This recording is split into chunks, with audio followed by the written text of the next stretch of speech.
In this episode, a sunny morning at the Healer House begins with Bluey and Bingo deciding to conduct archaeological excavations in the backyard. Bluey, armed with a toy shovel, declares herself the great explorer of antiquities, while Bingo becomes her assistant. They dig near the old fountain where the earth seems loose, dreaming of finding treasures or dinosaur bones. Bandit, watering plants nearby, jokes, "Just don't dig up something that's better left alone." But the sisters laugh, thinking it's just Dad's joke. Suddenly, Bluey's shovel hits something hard. An ancient stone covered with strange symbols that resemble hieroglyphs, but look as if they were carved in haste. When they fully uncover the find, it turns out to be a small statue. A mummified figure in decaying bandages with a ghastly face twisted in anger, and empty eye sockets in which something red seems to flicker. "Wow, it's a real mummy!" exclaims Bluey, touching the statue with her paw. "Let's play Ancient Egypt." Bingo feels a slight chill but agrees, and they begin to imagine that the statue is their ancient pharaoh, and the garden is a pyramid full of treasures. But as soon as the game begins, the air around becomes heavier, and the statue seems to start absorbing light, making shadows longer and darker. The ancient symbols on the stone glow with a faint red light, and from underground comes an almost inaudible muttering. "Ancient powers awaken. The energy of young souls feeds eternity." As the game progresses, the statue seems to come alive. First, its eyes flash red, then the bandages begin to writhe like snakes, and from cracks in the stone seeps something like sand, but black in color. Bluey and Bingo feel their energy gradually draining. They become sluggish, their voices weaken, and their games turn into mechanical movements. "Why do I feel so sad?" whispers Bingo. But Bluey can no longer answer, enchanted by the statue's red eyes. Around them, shadows begin to materialize. Evil spirits summoned by ancient power, they circle around the sisters, whispering curses and sucking last crumbs of joy from their hearts. The garden darkens though the sun is still high, flowers wither, and the grass under their paws becomes gray and brittle. The statue gradually transforms, its form changing. It grows, bandages unravel, revealing withered flesh with pulsating red veins, and the voice becomes louder and more commanding. "The return has begun, young blood feeds, ancient bones rise, servants of darkness." Bluey tries to run, but her paws seem rooted to the ground, while Bingo looks at the statue with strange submission, as if under hypnosis. The parents, busy with household chores, see only flickering twilight contours of the garden but cannot make out their daughter. They seem to dissolve into shadows. The episode reaches its climax when the statue completely transforms into Mumra, an ancient necromancer with burning red eyes, surrounded by a whirlwind of dark energy and hovering spirits. His voice echoes through the garden. "Ancient power, eternal magic, accept my will." Bluey and Bingo stand motionless, their eyes becoming empty, their fur dulling. But at the last moment something breaks. Perhaps the power of parental love or childhood innocence. And the sisters momentarily come to their senses, scream and run to the house. The episode cuts off with an ominous finale. Bandit and Chili find their daughters in their room, trembling and muttering about an ancient statue. But when they go out to the garden, there stands only a harmless stone figurine by the fountain, with eyes sparkling red in the moonlight, waiting for the next victims. The screen slowly fades to the sound of wind carrying ancient curses. In the sunny backyard of the Healer House, the family sets up a regular summer picnic under the bright July sky, where rays filter through the foliage, casting golden gleams on the grass. Blankets are spread with wave patterns topped with ham and cheese sandwiches, fruits, apples, bananas, watermelon slices. Towels with palm prints hang on chairs. Bluey bounces around suggesting tag or water balloon fights for a beach vibe. Bandit pretends to be a lifeguard. Chili arranges the food. Bingo sets up toys in a mini city. The air is warm, scented with sunscreen and fresh grass. But in the shadows by the fence there's a chill like from an open fridge. The picnic starts fun. Everyone eats, jokes about summer. Bluey notices a plastic skeleton in a swimsuit buried in the dirt, faded. She digs it out, sets it as a guest, pushing an imaginary plate. The family laughs, Bandit jokes about a diet, Chili smiles. The sun dips, shadows lengthen, the skeleton twitches. More skeletons emerge from bushes, in hats and glasses rattling, creating a rhythm like a distant drum.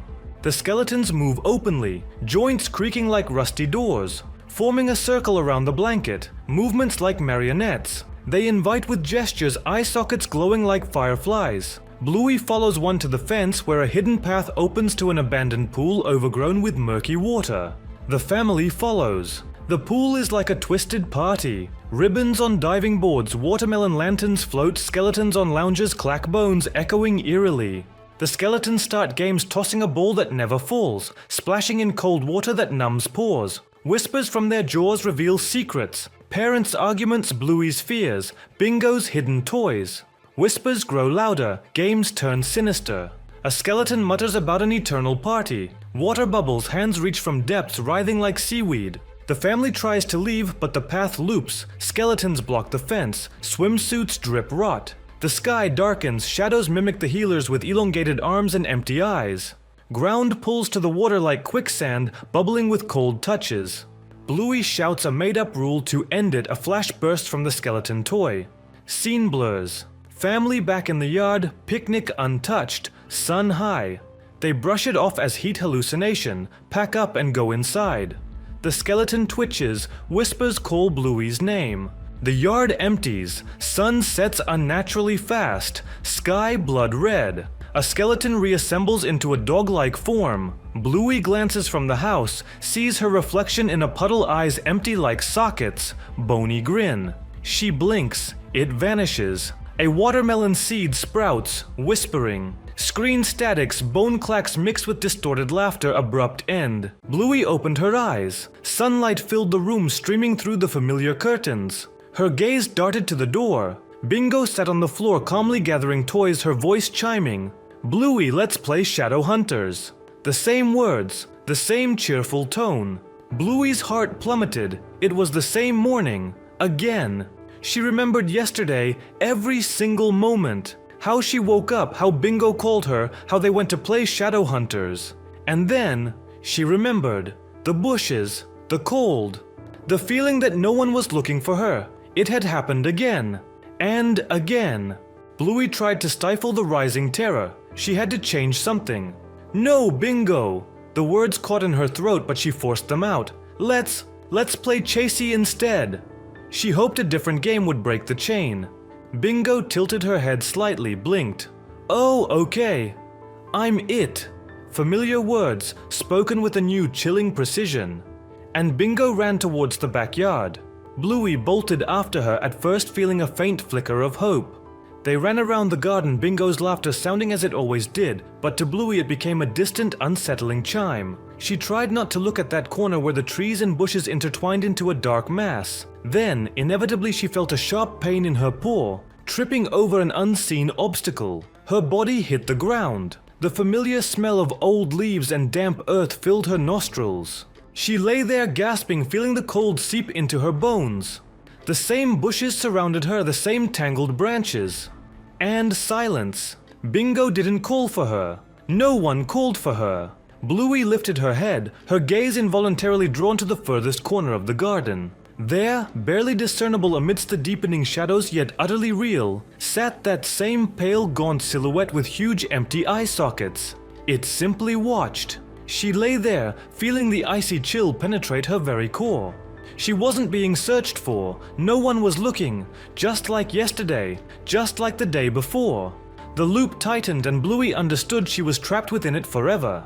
In the dimly lit garage of the healer house, sunlight barely filters through a small window, illuminating stacks of old boxes and forgotten junk. Bandit rummages through one of the boxes, searching for something from his past. He pulls out a large cardboard box adorned with flashing lights, wires, and a dial resembling an old clock. It's a homemade time machine he built as a kid for pretend time travel games. The box looks worn, with darkened corners as if it had been stored for decades. Bluey and her younger sister Bingo run into the garage, drawn by the noise. Bluey climbs inside the box, twisting knobs and pressing buttons, imagining a far-off adventure. Chili walks in and warns them not to touch the old thing, but Bluey doesn't stop. The lights flash with blinding brightness, a low hum sounds, and the screen fills with static. Bluey vanishes right before the family's eyes. Bandit shouts her name, Bingo cries. Chili searches the garage frantically. A second later, another flash and Bluey reappears in the same spot, looking confused. She mumbles about a place far from home, but the family dismisses it as imagination. The dial on the box spins on its own and a thin crack appears on one wall. The screen darkens. Bluey finds herself in a dense prehistoric forest, where massive ferns sway in the wind. Shadows of pterodactyls soar in the sky, and a volcano erupts on the horizon with plumes of smoke. The air is filled with echoes resembling distorted voices. Bluey looks around in confusion, calling for her family, but her voice is drowned out by the rustling foliage. Trees shift slightly as if watching, and the ground vibrates from the steps of unseen creatures. A small velociraptor bursts from the bushes, staring curiously, its eyes flickering like the time machine's lights. Behind it come triceratopses, brachiosaurs, and a massive tyrannosaurus.